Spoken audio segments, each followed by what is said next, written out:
Hi, everybody, and welcome back to Genre. I'm Elise. I'm Katie. And today we are talking about Holiday Ever After by Hannah Grace. It's our holiday special, y'all. That's what we're doing today. But before we get into it, we have some things to say. Katie, you have told me you've come prepared this time. I have come prepared this time. First off, happy Hanukkah. Happy Hanukkah to those who celebrate. That's true. I think we're It's our third night of Hanukkah. Okay.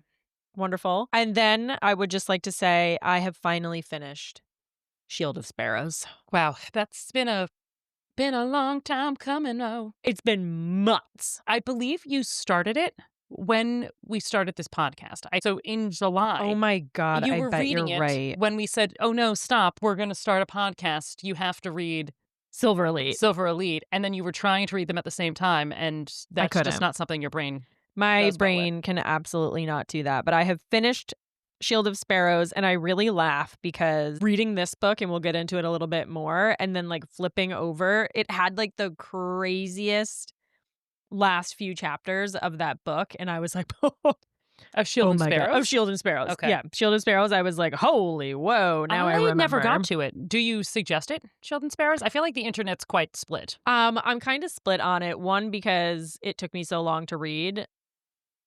I do like it. The big bad in it kind of makes me laugh, though. And I don't really think that's a secret, but it's basically like a migration of big-ass birds that come to kill everybody. And I'm just like, birds. Huge birds. Just coming to literally kill everyone. Yeah. A fun fact about Katie is that she does actively hate birds. I don't Katie's like birds. A huge animal lover. Yeah. Loves every animal, unless it has wings, in which she could take it or leave it. Nasty birds. I don't like birds. And that's the big bad, is big birds. And the big bad is big birds, All right. baby. Yeah, so I finished it. It was definitely a lot. I liked the romance in it. Okay. But I don't know. Hard to say, unfortunately, because it took me so long to read it that I wonder what I would have felt like if I read it actually all the way through. Yeah. Like in one sitting, you know? And it's very unlike you to go back to a book.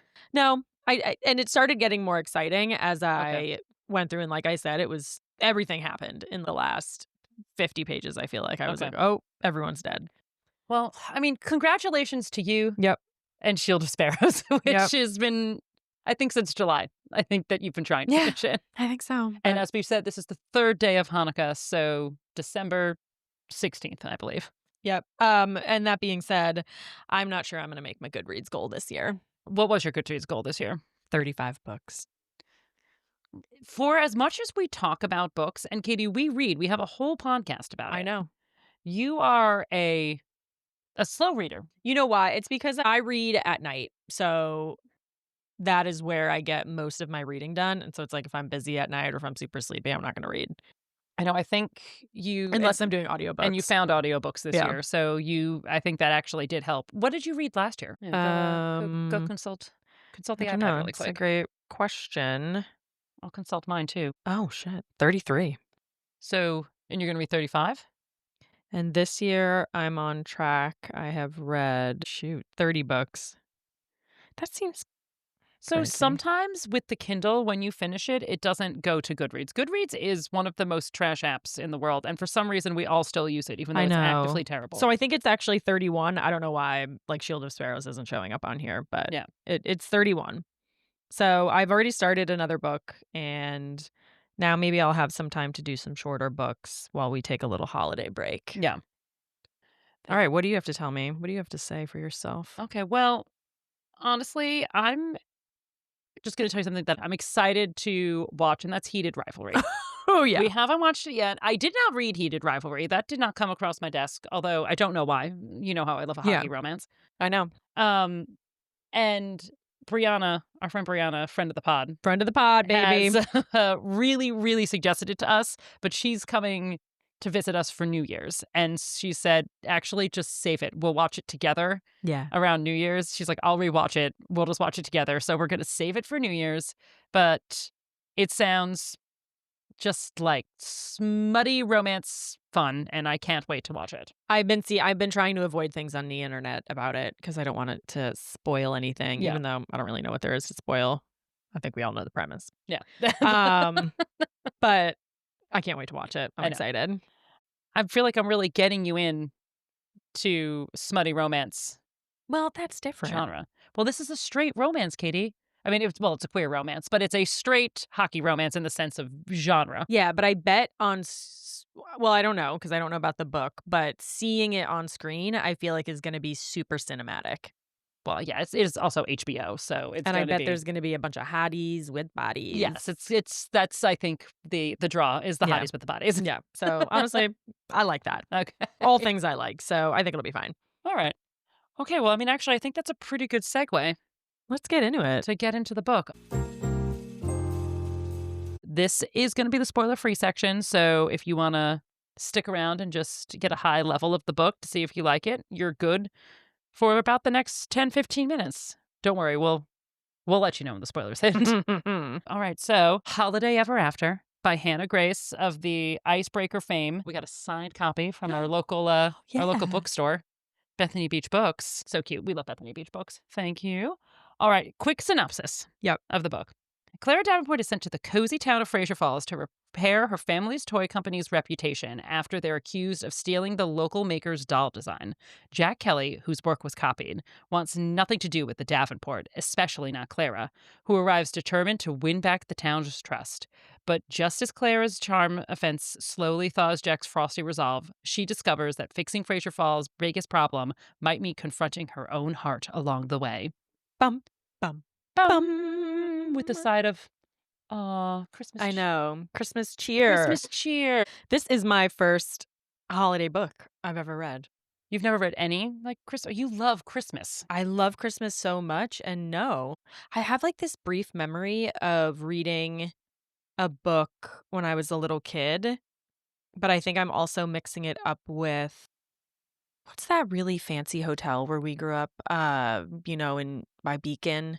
By New The Paltz. Mohonk Mountain House? The Mohonk Mountain House. Yeah. I don't think this was a Christmas book about Mohonk Mountain House, but that is all I can think of. There was a book, a romance that I read. I don't know what it is. I'd have to go back into the archives.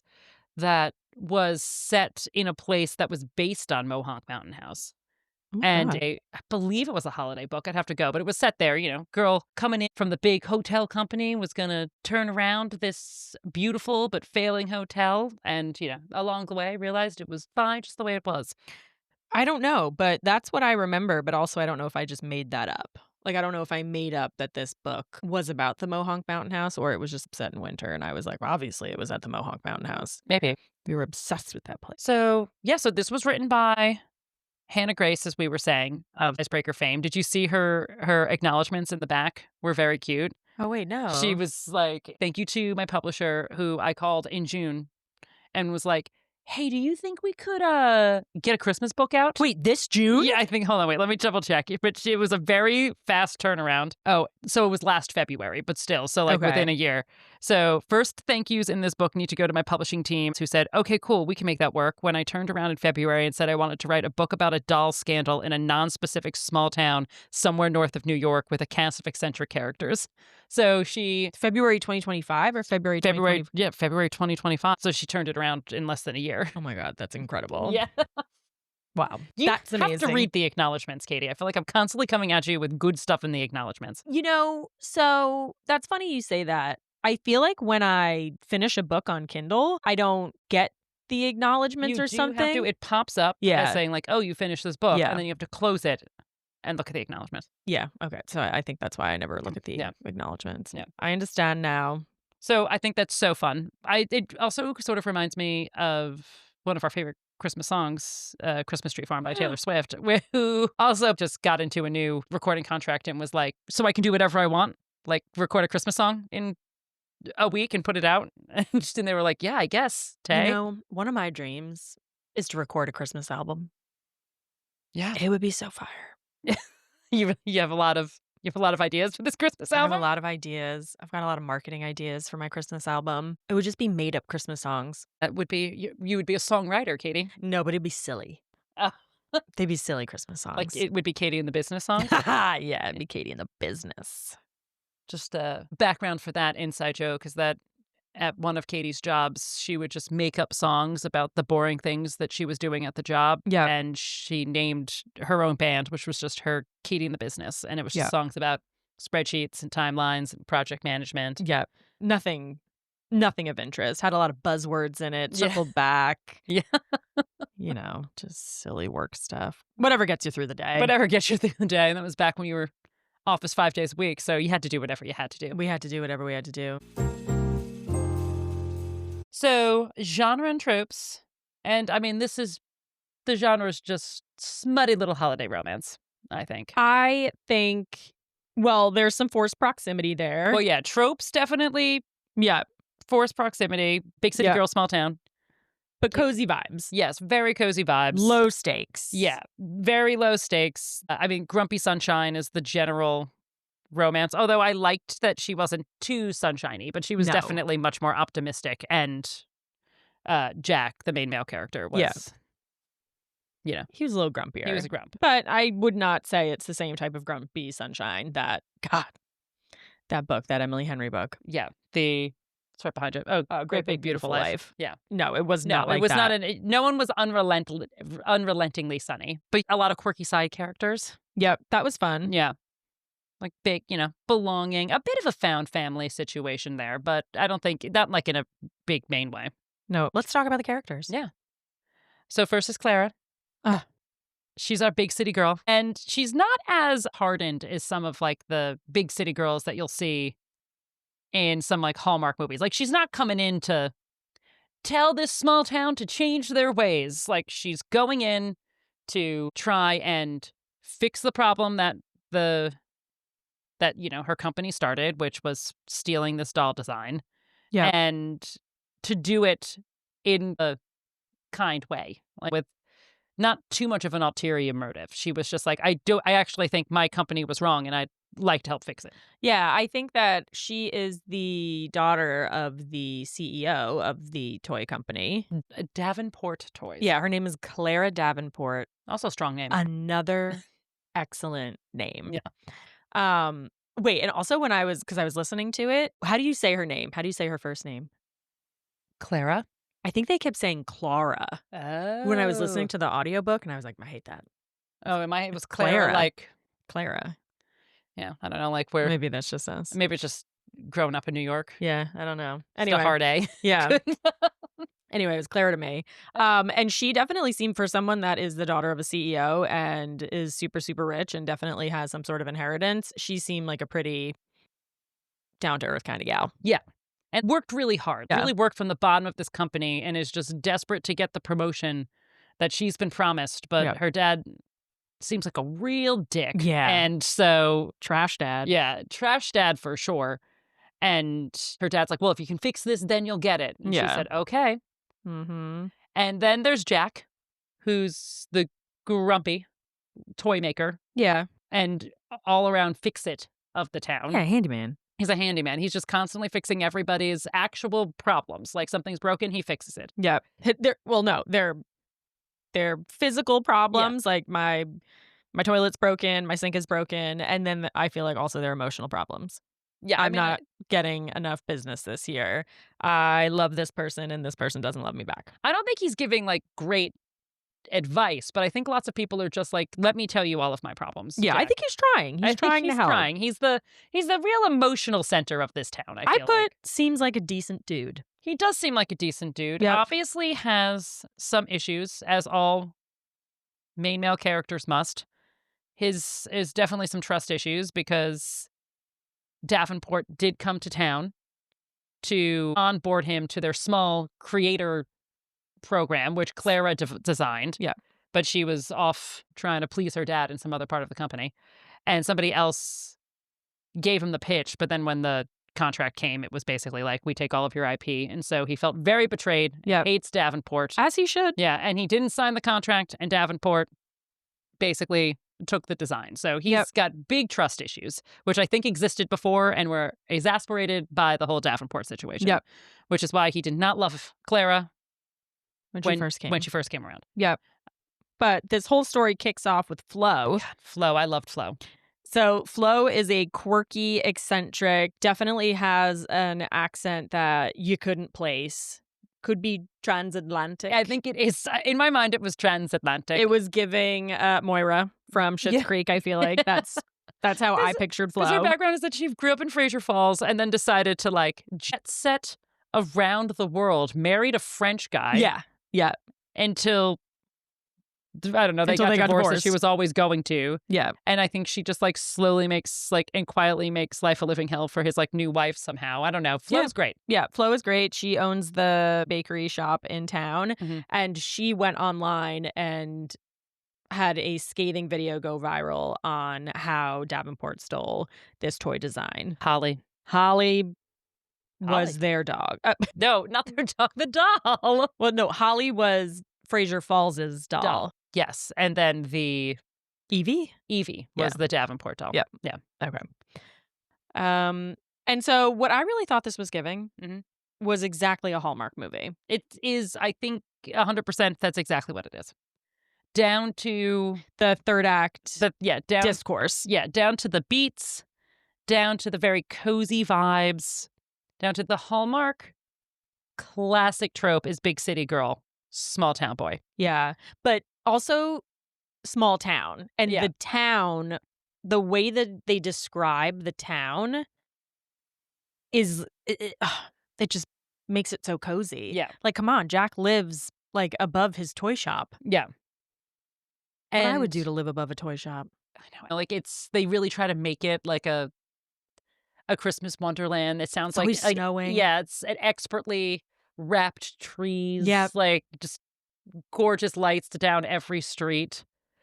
And of course Flo dictates a lot of that. She's really the CMO of Fraser Falls, trying to make them the winter wonderland they know they are. I know. I was also like, Flo, what kind of authority do you have in this town? She's not the mayor? Because there is a mayor. He's always running the town meetings. Yeah. I think Flo's scary. Yeah.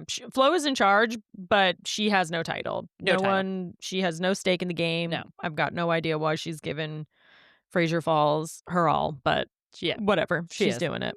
Yeah. I also think it was giving a little bit of Gilmore Girls in there too. Again, the small town, Stars Hollow type of vibe, and particularly with the quirky side characters. Yeah. I mean, Hallmark movies also have quirky side characters, but this one had a ton of quirky side characters. They were all, I think, done pretty well and lended to the story, even the ones we didn't see very often. So I thought it was done well, and that gives a little bit of Gilmore Girls as well. Also, like Schitt's Creek, the little group, the little band of misfits, just like running doing the the best they can. Doing the best they can. Doing the best they can. With all their small businesses.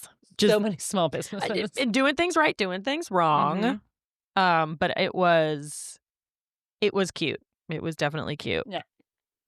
All right. Would our mother read this book?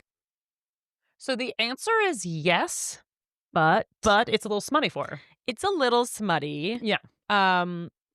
She would love the small town vibe. She would love the main storyline. Yeah. I really think she would just absolutely die for Jack.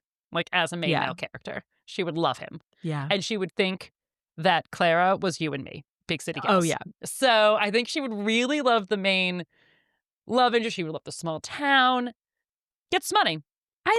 So personally, I didn't find this super smutty.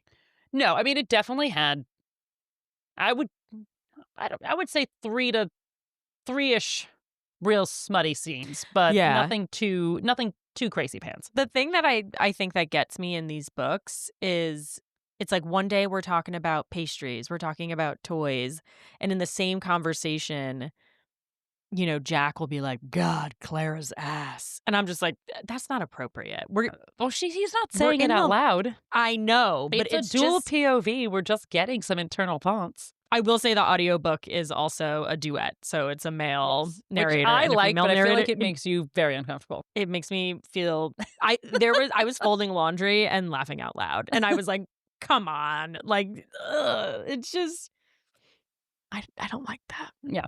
No, I hear you. But no, I do think Mom would like it, but she would skip the smut scenes.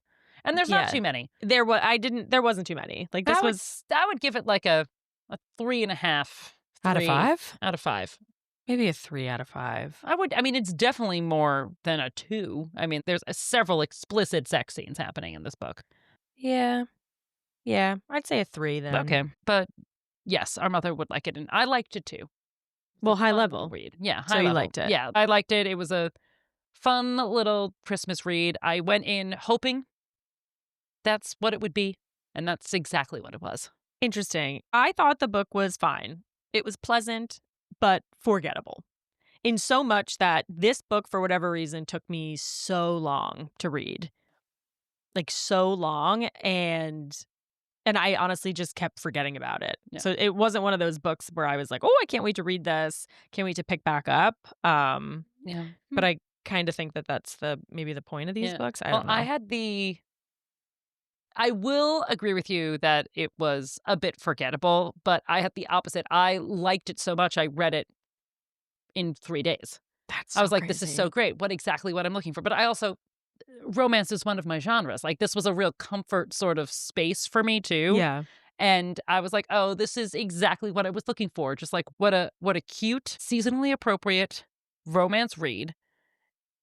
And there was a couple of things which we'll talk more about when we get into the spoiler section that I thought was a little bit different, but it was a nice little Christmas romance book. And I thought it was great. I think it's funny that you say that it's your comfort zone. My comfort zone, even reading this book, I was like, whew, I got to get back to true crime.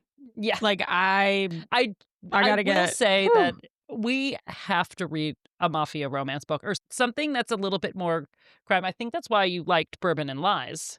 Yeah, like that more was than this book, more than Great Big Beautiful Life. Great Big Beautiful Life at least had a bit of a mystery. Yeah. This is the straightest romance book we read. Yes, I agree with you. So I like think it so. is just it's exactly what it is. Yep. And I can see where this was sort of boring for you. Just that there was no external conflict at all. This was all very internal Hallmark movie conflict, which you do love. I do love, but it's because I can keep it on in the background while I'm doing other things. And you don't need to pay attention to it. And you can't do that with a book. And you can't do that. So I think that's probably why.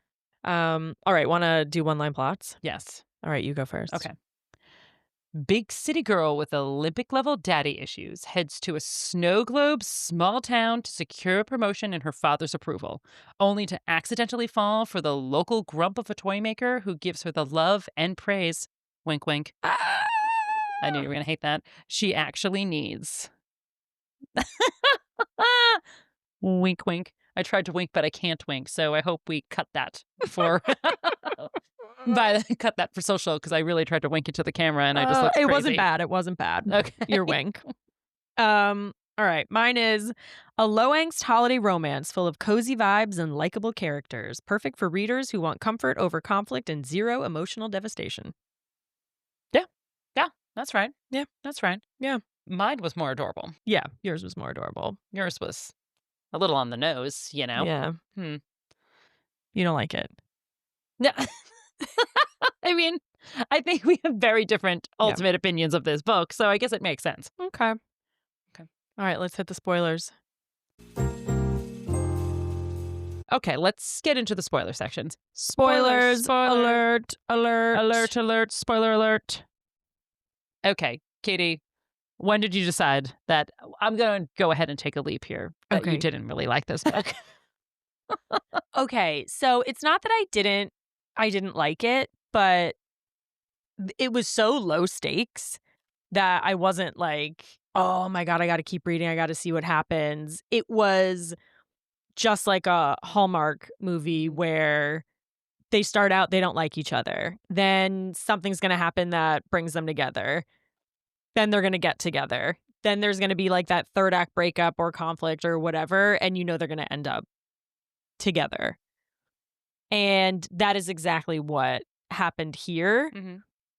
And I was more interested in some of the other things that were going on, which obviously they're not going to get into because like that's not the point of this book. Like one. So everybody else's, like, first off, I was like, I think Flo had a crush or some sort of something with Jack's grandfather.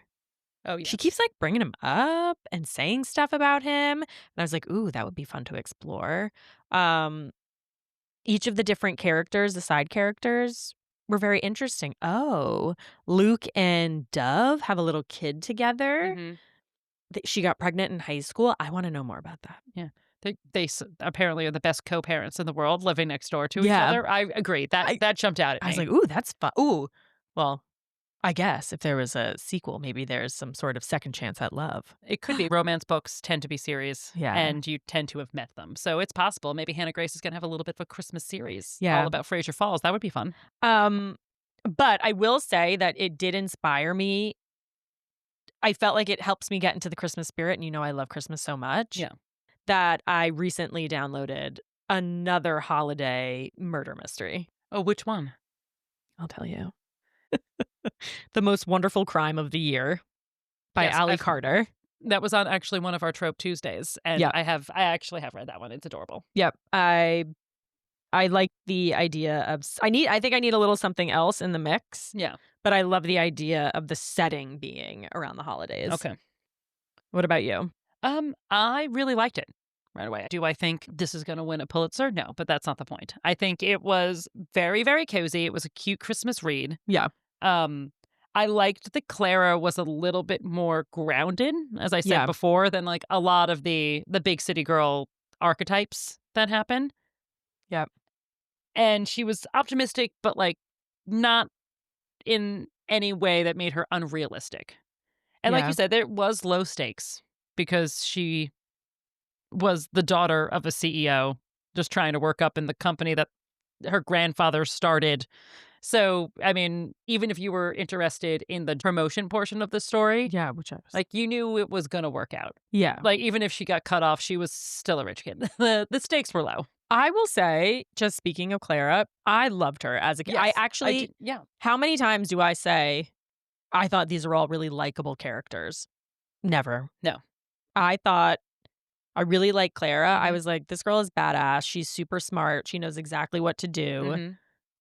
And I really like Jack. And I do not think he was like super grumpy and annoying, like, oh my God, just like put a smile on kind of thing. But I liked him. He felt like he had some depth to him. Yeah. He was emotionally available, and I appreciated that. He was emotionally available until he wasn't. I mean, he had his weird Davenport hang-up. Well, that of course called the third. It wasn't weird, act. But like the third act breakup of it all. But no, I did like him as well. He was obviously, in my head, I pictured him. He was a real hunk. He just seemed to be very capable, at the very least, a competent man. Like just someone that can fix stuff. Yeah. This is my kind of guy. I already know who would play him in a Hallmark movie. He's my favorite Hallmark guy. Hold on, pull him up and then show him to me because you're constantly referencing Hallmark guys. And I'm just like, you are better at Hallmark than I am. It's Tyler Hines. Turn around your iPad so I can see him. That is your favorite guy. Are you single? I don't think so. He's my age. Because this man could fix your sink and sing a ballad. Ugh. And then the other thing that I liked, and this was like a little bit different than some of these types of books, is that I really liked the meet cute in the beginning, where Jack and Clara met each other before they knew who they were. Yep. So, and they just met at the bar. And they were just chatting and they like clicked right away. Yeah. And their banter was so good. That is a really right off the bat. Yep. And I liked that he just like walked her home, didn't even kiss her. And it was like this sort of unresolved tension that then sort of bloomed into a type of enemies to lovers, but not really because they liked each other the first time. But once he found out that she was a Davenport, obviously he got big grumps at her. Yeah. But I loved that. I thought that was something that was a little bit different. Yeah. And it just like, it made the eventual romance just feel a lot more realistic. I totally agree. I thought that was actually really adorable. That actually makes me laugh. One of my favorite things that happened was when Tommy, who's like the owner of the bar, best friend bartender, when he's like, oh, that Etsy witch really came through. I forgot that until you mentioned it right now, and I thought it was so funny. I laughed out loud. Like, I was like, that's the kind of friend you need. That's going to hire a witch on Etsy to find you love. Yeah. And that was, he was, again, zany. I loved it. That was so fun. So cute. Yep. Okay. What was one of your favorite scenes? I really liked Small Business Saturday. Yep. Yeah, was that one of yours? Yep. I loved the stamp idea. Like, Clara is wasted at Davenport Toys, honestly. She could, like, She could do anything. It's not like this was a revolutionary idea, but no one listens to her at Davenport Toys. And then she has a really good idea about just making stamps so everybody can, like, stamp their little passport when they come to Small Business Saturday. Yeah, and every place has, like, a different homemade stamp. Yeah, so cute. And they were, like, making them, like, there was, like, children Sailor, were making them. It was so adorable, and it was such a good idea. And when she realized, because she's a little bit competitive, Clara, that she was going to go around and, like, get a stamp on every single one, and then she realized, she's like, I can't win Small Business Saturday. I did Small Business Saturday. I know. And then Jack got her, like, not an official crown, but like went somewhere to get a crown that was not part of, like, the Small Business Saturday, the tourist thing. It was so cute. It was adorable. It was a good idea. A lovely payoff for the romance too. Really cute. I thought that was so funny. Do you know what Small Business Saturday reminded me of? What? Working at the Woodbury Commons Premium Outlet Center, where all the tourists would come in with some type of booklet, and all of the stores in the center had, 10% off, 15% off if you showed the booklet. Yeah, and there was some sort of marking that you had to do to, like, scratch off that they redeemed the code. People just taking advantage of it, stealing books from other people. That wasn't happening in Fraser Falls. No, Fraser Falls is there was full no of honorable business owners. Yeah, that wasn't what was happening. But that's what just jam-packed full of business owners. Seriously, everyone's got their shtick. Yeah. Good for them. Another one that I did also like was the corporate nonsense scenes, because she was in there just sitting at the meeting, and we just got her internal monologue, which is all of our internal monologues when we're sitting at our corporate nonsense meetings. Yep. Being like, wow, is everybody here banana cakes? Like, what am I doing here? What's going on? Like, is this what we're talking about right now? It was very relatable. I thought it was something that was done pretty well. Yeah. I also liked when there was, I don't know, just like a bad review, but then the person started reviewing, saying, nasty things about the town, but it had nothing to do with, like, the bakery or the bar or whatever. Because the doll was backordered or something. The doll was backordered, and this person was pissed and was leaving bad reviews on businesses that had nothing to do with the doll. And Flo came in just, like, absolutely upset because it's ruining her town's image that she has no stake in. But she's no official stake, but every emotional stake in her body is tied to Fraser Falls. It is. And Clara just calls her friend at work, and she's like, can you talk to someone at Google and get this taken down? And I'm like, I really know how that feels. Yeah. It did feel nice reading a book in this day and age. Yes. And that, I think, captured really, like, what's corporate America is. Actually, let's go into character chat for a second. Because the only thing that was a little bit outsized about the Davenport Toys corporate universe of the world was the fact that her dad, the CEO, was the equivalent of the mustache twisting villain. Like, he was like a very bad CEO and very bad dad. I know, but also they needed a big bad, and they did that, but, like, that was a bit of a caricature. But other than that, I thought every single one of her coworkers were exactly like every single one of my coworkers. I know. Like, yes, I actually think the weirdest part, or the part that didn't make a ton of sense, was the fact that she was the CEO's daughter trying to really work her way up the ladder, but also that, I don't know, like the dad dynamics with Clara between her and her brother, like, kind of always in competition with each other, I don't know, was a little weird, because it still seems like she does everything for her family, but seems like her dad doesn't give a shit about her. No. And Max was like, yeah, dude, why would you work there? He doesn't give a shit about you. I know. I was like, all right, Max. I don't know. I mean, talk about a story with no plot twist. So, I mean, there was a bit of one. Tell me. Yeah, I mean, where was it? The twist, I think, was that the brother all this time actually wasn't in competition with Clara. And he actually wanted to go into business with Clara, like, leave the dad in the dust and go into business with Clara. I think that was what I picked for a plot twist. that. Yeah, I mean, that's I felt like it wasn't, but again, low stakes. So what? These rich kids were just going to leave their rich kid company to make their own rich kid company? I would have loved it to. I would have loved her for her brother Max to come with like a fully baked idea. Oh yeah, that's what like. What are y'all going to go into toys? Like, no, man. I'm certain your father has made you sign an NDA or some type of non-compete. Like, there's no way that you two are going to go open up a damn toy company on your own. No. Well, I kept thinking when she was going around Fraser Falls, basically, I don't know, just being the Chamber of Commerce that they didn't have, just like really making their snow globe dreams come true, their small town Hallmark dreams come true. I was like, well, you're doing great. Maybe you should shop this around. Maybe you should help Jack, who's the worst business owner in the history of business owning, really just work his Holly business out. I get that. The man doesn't want to be in customer service, and I understand that. But he was bad at like even making the doll. Can we just have a second to talk about Holly? The doll. The doll? Yeah. Did the description of Holly sound terrifying to you? Because it sounded terrifying to me. It's a wooden doll. I'm trying to think about the hair. And it had like hair, it had little bows, and it had like the outfit and like the little bag with the little books in it. Really cute. But I think what was throwing me off that it was a wooden doll. And all I kept thinking about was Oma's scary wooden German dolls that had the limbs that clinked. You know what I mean? Yeah, so they're like a little loose. They were like a little loose.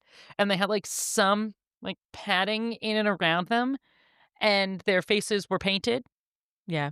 In a weird old-timey sort of way. They're downstairs. So I kept thinking about Holly, this doll that had this viral moment and was like selling everywhere. It was popular enough that this big corporation copied it. And all I could think about was scary wooden German dolls. I think I might have missed the fact that it was wood. He's a woodworker. He's working with wood. Yeah, huh? Like he's carving shit. And then so he's making the body. And then the town. Yeah, each does the different parts of Holly. Each store is doing different parts, but like the sewing club at school is making the dress, outfits, and like the bookstore is making the tiny little books, and like people are making her little bags. So it's a town activity. Talk about a doll that really wouldn't go viral. Like, think how heavy that wooden doll would be for small children. They would knock their siblings around with it. What small child wants a wooden doll? I know. Well, I did have a porcelain doll, and what was I going to do with that thing? I know, but you had it when you were a child in the 90s. Yeah, so?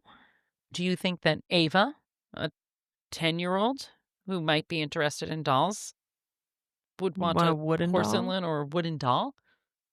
No, maybe not. No, she would want a digital doll that she can dress up. And then like track on the app. Yeah. So I think there could be like some nostalgia moments of it, but Holly itself seemed terrifying to me. And then they mass marketed a wooden doll. And then Davenport Toys mass marketed a wooden doll. Seems like a waste of freaking trees. I mean, cute for the small town to have some sort of like cute small town project, but or like a little town mascot could be cute. You know what else I really liked? I just want to go back to my favorite banter line from Jack and Clara. Yeah, what was that? And this was during the third act breakup. So this wasn't even like the cute banter in their meet cute, all of their like bickering before they got together. Yeah. And then as they were having the breakup, and Jack was torn between setting her free and like not having her like stay for him, etc., but also mad that she was a Davenport. Yeah. Clara says, "Why are men so self-centered? No, I'm not imploding my career for you, Jack. I'm imploding my career because my dad doesn't pay me enough attention the way it was intended." And I was like, this is why I love Clara. Like, this is right. Like, I was like, there was never a question. I agree with you. Yeah, about whether or not she was in it for the right. Self-aware. Yeah, self-aware. Super smart. She was like, I'm not staying here for this hunk of a man. I've got business to attend to in the city. I'm going back and forth. There was never a point that she was moving to Fraser Falls. She's like, I'm going to have to keep my rich kid apartment in the city and then also move back and forth. That daddy bought. Like that, I'm just like a little I see, that's the thing. And I understand that these books are not really supposed to be going too deep. Yeah. But I got questions. What did Dad say when you and Max went into business together? Yeah. Well, that's another thing that I had on my open questions. Yeah. Was what did her and her brother go into business with? We know that they, like Clara said, fuck it, I'm quitting. So they've got into business. What's the business? Second is that it is very unlike, I almost put this for twists. Yeah. Because it's very unlike this genre to not end with some sort of engagement, Well, whatever. Jack bought a house. Yes, but Jack bought a house, but to not be engaged or anything like that in this genre is odd. In this, something that suggests there's more to it. Yeah. I guess maybe because I'm not getting series from this book, which she could. I think you said it earlier. You mentioned a couple of more stories that you would be interested in. Yeah. So if it was a series, then in the next book when it was Dove and Luke, and then maybe they're going to their engagement party, and so it goes a little bit further. But this really felt like a standalone to me. Yeah. No, I mean, I thought it was a standalone. Yeah. So I actually liked that. I liked it too because it seemed realistic. I know. It was a year later. Yeah. And it drives me insane when it's okay, a year later, we're married and now pregnant with our first kid and we've got 5 more dogs. And I'm like, that's not happening. And it sounded like for that entire year, they were doing some sort of long distance relationship. Clara still lived in the city and she was just now she just put her apartment on the market. Yeah. Because she was figuring out she was starting a business. I know. She's starting a business. She just met this guy. This is a smart woman. This is very realistic. And I don't want to say she was 30 years old. Yeah. I was like, you really have your shit together, gal. Yeah. I agree. Okay. I've got a fun game. Oh, okay. That I want to play. All right. And I didn't tell you about it before, so you're going to have to come up with it on the spot. Okay. Okay. If you lived in Fraser Falls, what would your unofficial town role be? Unofficial town role be? I think I'm going to give you 2 answers because I want my business, because everybody in Fraser Falls has a business. Obviously I need a small business, and then my role. Yep. I think that my small business would be, and I'm so sorry to Miss Cecilia, who is the bookstore owner in this book, but I'm going to have to take over Miss Cecilia's. I'm going to be... Well, maybe she retires. So I take over Miss Cecilia's bookstore, and I also turn it into a bookstore / cafe sort of thing. You taking business from Flo? No, Flo would never allow it. I think maybe it would be...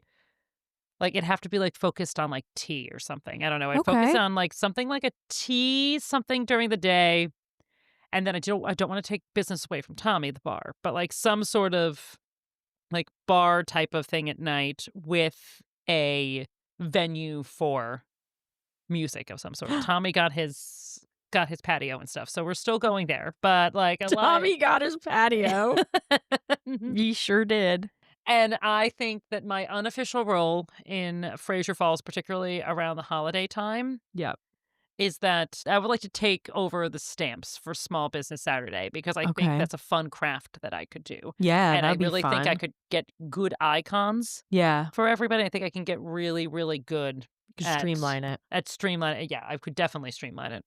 I mean, I would take over for Jack too. I understand when Clara came in and she was just immediately when he's I can help you make the dolls, and he's okay, and immediately she's can I give you advice, or do you just want me to work? And he's okay, advice, and she just changed everything. I was he was oh wow, that is better. Yep, I agree. I know what I would be. What would you be? I would be an event planner. And I would work with all of the small businesses on all of the wonderful events that they're going to do. And just make sure that they were successes and that they brought in as much people as possible to the small town. Yeah. And I would definitely start a winter festival. Well, you would definitely work with Flo for that market. That she wants, the Christmas market. Yep. She wants a Christmas market, like a European Christmas market. That would be all my thing.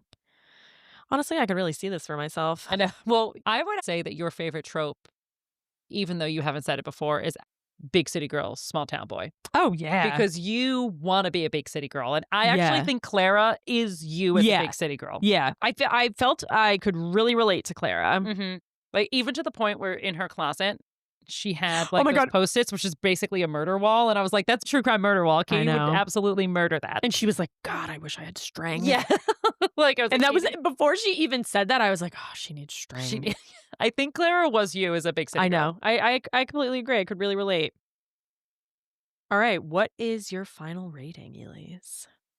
I think it's 4, possibly 4.5 stars. This is a vibe read, though. This is a vibe read. Okay. So I'm going to forget the TikTok creator. She's like a pretty big book talk. Yeah. And she spoke about that there's 3 types of 5-star reads. Oh, like, yeah. The vibe read, the best book you've ever read, and I'm forgetting the third one. But like, this is a vibe read. This is not the best romance vibe read I've ever read, which is why I won't give it 5. But this is a 4.5 vibe read for me. I thought it was very good. It was exactly what I wanted. Nothing more, nothing less. Okay.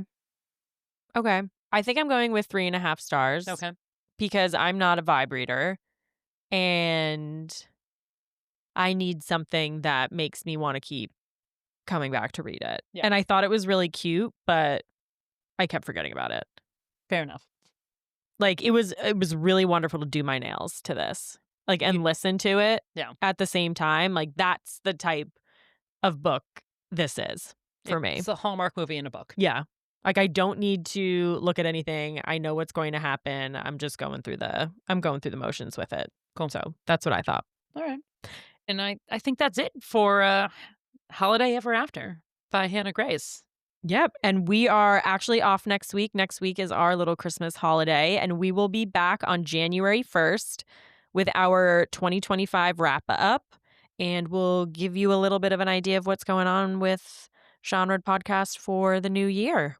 But until then, rate, review, and subscribe wherever you get your podcast. And remember, no genre shaming unless it's funny. Bye.